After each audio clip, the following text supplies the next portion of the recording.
What's going on, y'all? My name is Crum, and we are finally back. Man, we had to take a break because I got sick, but we're back. I'm recovered and everything like that. So we want to talk about one of my newest singles called Rumble, and we just dropped a visual for it as well.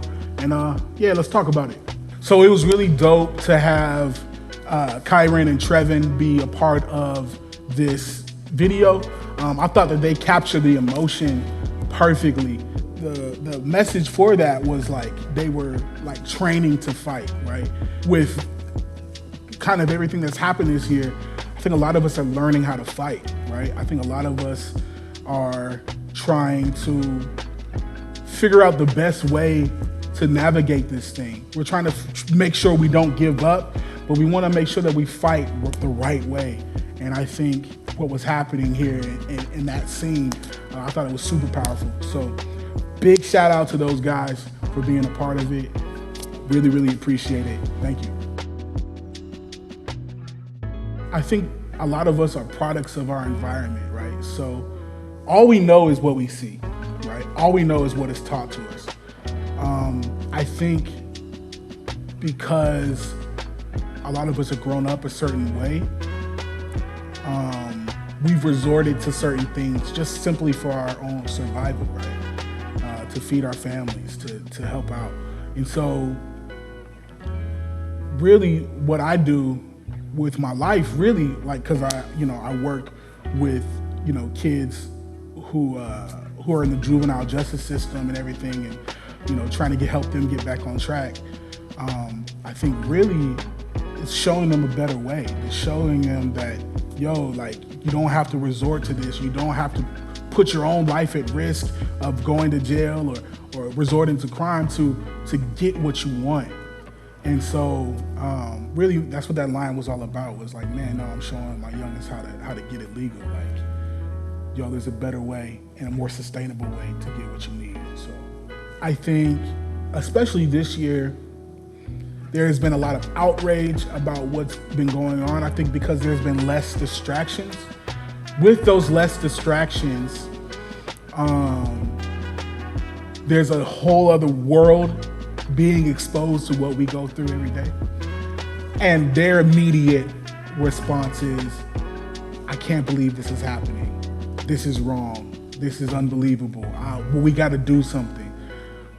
And I don't have a problem with that response at all. I think that's the right response to have. But for Black people, this is a reality for us all the time. Like, a lot of us became well acquainted with death at a young age. A lot of us have seen, people we love being, hurt by police and things like that. Like, this isn't a new thing for us. And so we kind of just grow callous to it, to where it's like, dang. So while one side is like, man, I can't believe this is happening, on our side is like, there it goes again, And that's kind of what that line meant, of like,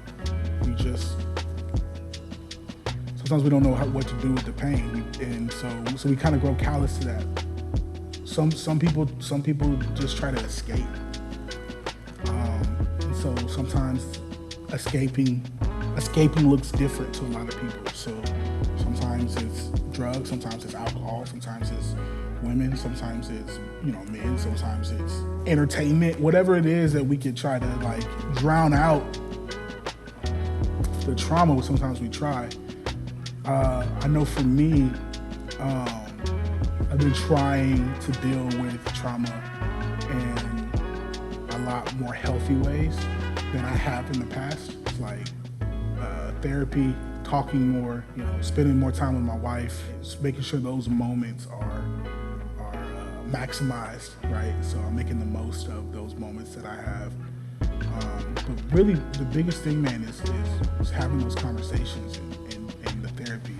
Those have been really good for me to really just talk about stuff that I didn't even know. That's the crazy thing. There's stuff that you find out in those sessions that like you didn't even know bothered you, or you didn't even know affected and made you who you are. And so I encourage anybody and everybody, but especially Black people, to go through therapy and process some of that trauma, because there's stuff there you had no idea was even like not supposed to be normal. So yeah, you want my culture, but don't want my fears. I feel like that line resonated with a lot of people. One of the things I found very, very interesting as we went through this was the silence from white rappers. But then those same rappers profit off of what Black people created every day. I have a problem with that.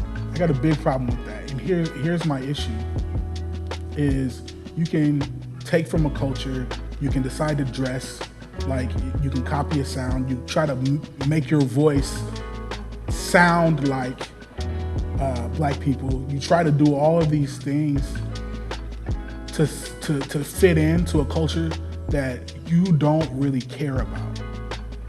It's something you think is cool, right? But it's not anything that you have a compassion. You don't have a compassion for its people. You don't have a compassion for its creators.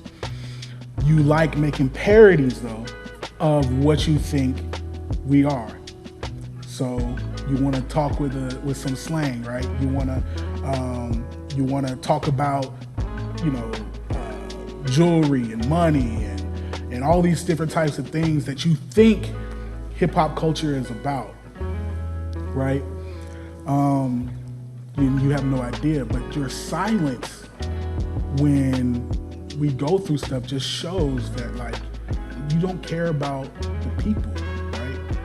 You want to get the bag, you want to get the look, you want to get all of that. I got an issue with that. I got a big issue with that. There's a lot of people who got an issue with that. But the other side of it is you'll never have to address it if you don't want to. Because although you step into this culture and you do all these things that you think Black people do, when stuff gets heavy, you're able to go back to your world and stay silent. I got a problem with that. When this stuff started going down and I was verbal about how this was affecting me and how I felt, there were very few white people that rap that reached out to me. A lot of them, they never said anything on their socials. A lot of them, they might have posted a black square or whatever, but no, listen, I got a problem with people continuing to take from this culture and this art form that's been created and not care about its people. It would be like the equivalent of like a white guy deciding to sell the shikis and not caring about where they get it from and the people and what they go through and not giving the money back into their communities. That's exactly what's happening. I got a problem with that. So, but yeah, you want my culture, but you don't want my fears. If any of you are like me, you're tired. This has been exhausting. It's been exhausting to defend our existence. It's been exhausting to even say why these things matter, right? But my encouragement is this, that the fight is worth fighting. And that although sometimes it doesn't feel like it, your voice matters and your voice is impactful and your voice is needed.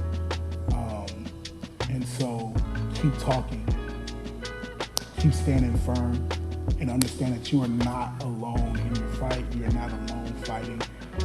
We are here with you. Link up with people who are like-minded, who will fight with you. And take care of yourself. Take care of your mental health. Process your trauma. Go through that stuff, man, because it's important. But yeah, keep fighting. I appreciate you guys for watching.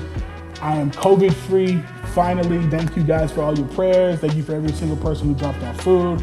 Thank you for every single person who helped us out, who shared all that stuff, man. Thank you guys. We felt the love for sure. Thank you for all of that. Rumble is out right now. The visual just dropped. Thank you guys again, man, for everything. I hope the song is speaking to you guys. I hope it's encouraging you guys to keep on fighting. I appreciate you.